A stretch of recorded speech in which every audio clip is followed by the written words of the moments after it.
Hello guys welcome back to my channel. आज चाहिँ के को लागि भिडियो भन्दाखेरि आज चाहिँ हामीले नवमी गरेको थियो है। टिका देख्नु हुँदैछ हैन, पूजाहरू गरेको थियो, नवमीको पूजा। यहाँ चाहिँ कस्तो प्रकारले हुन्छ भन्दाखेरि चाहिँ अब जस्तो हाम्रो दार्जिलिङमा हुन्छ प्रसाद चाहिँ सिमिलर नै हुन्छ है, हलुवा पुरी र चाना बनाउँछ है। अन्तखेरि यहाँ चाहिँ तपाईँ अब यहाँ चाहिँ व्रत नबस्नेहरूले पनि नवमी चाहिँ गर्छ, अष्टमी नवमी गर्छ गर्नेहरूले हो। अन्तखेरि हामीले पनि व्रत चाहिँ बसेको थिएनौँ, तर त्यही अब पूजा चाहिँ गऱ्यो आज हो। यहाँ चाहिँ अन्तखेरि कस्तो प्रकारले भन्दा नानीहरूलाई प्लेटहरू ल्याएर दिन्छ हो। अन्त प्रसादको साथसाथ उयो के भन्छ चिप्सहरू अन्त जुसहरू पनि डिस्ट्रिब्युट गर्छ, बाँड्छ है। अन्त सबलाई बाँडबुड गरेर त्यसपछि आफूले प्रसाद खाएर अन्त मेरो छोरीलाई प्रसाद दिनु गएको थिएँ हो। अन्त मम्मीलाई पनि भेटेर आएँ एकछिनको लागि। अन्त भेटभाट गरेर आज मम्मीहरू चाहिँ मन्दिर जाने अरे, हामी चाहिँ अब यहाँनिर घरमा अलिक पाहुनाहरू आउने भएर जानु पाएन हो।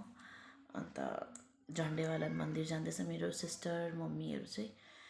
तिनीहरूले अब फोटोसोटोहरू पठायो भने चाहिँ म सेयर गर्छु तपाईँहरूलाई है।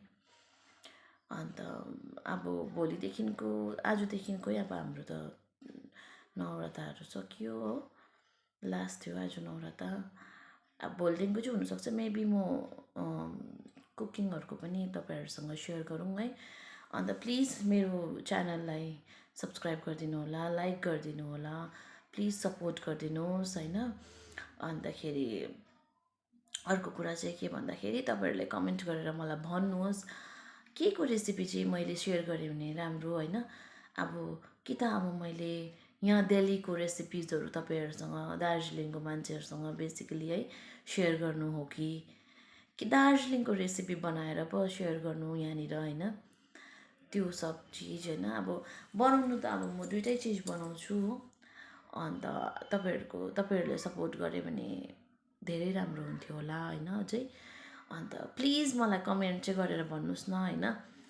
अन्त तपाईँहरूको कमेन्टको म वेट गर्छु है, के चाहिँ मतलब कस्तो खालको चाहिँ भिडियो तपाईँहरूलाई चाहेको होइन। लाइक मेरो कन्टेन्ट मैले डिसाइड गर्न सक्एको छुइनँ है, कस्तो प्रकारले बनाउनु पर्ने के गर्नुपर्ने भनेर हो। अन्त त्यही भएर तपाईँहरूको हेल्प मागेको हो, अलिकति मलाई हेल्प गरिदिनु होला। अन्त प्लिज मेरो साथीहरू तिमीहरूले त गर, तिमीहरूले त मलाई यसो भन कस्तो प्रकारले चाहिँ ग्रो गर्नुपर्ने हो, कस्तो प्रकारले के चाहिँ बनाउनु पर्ने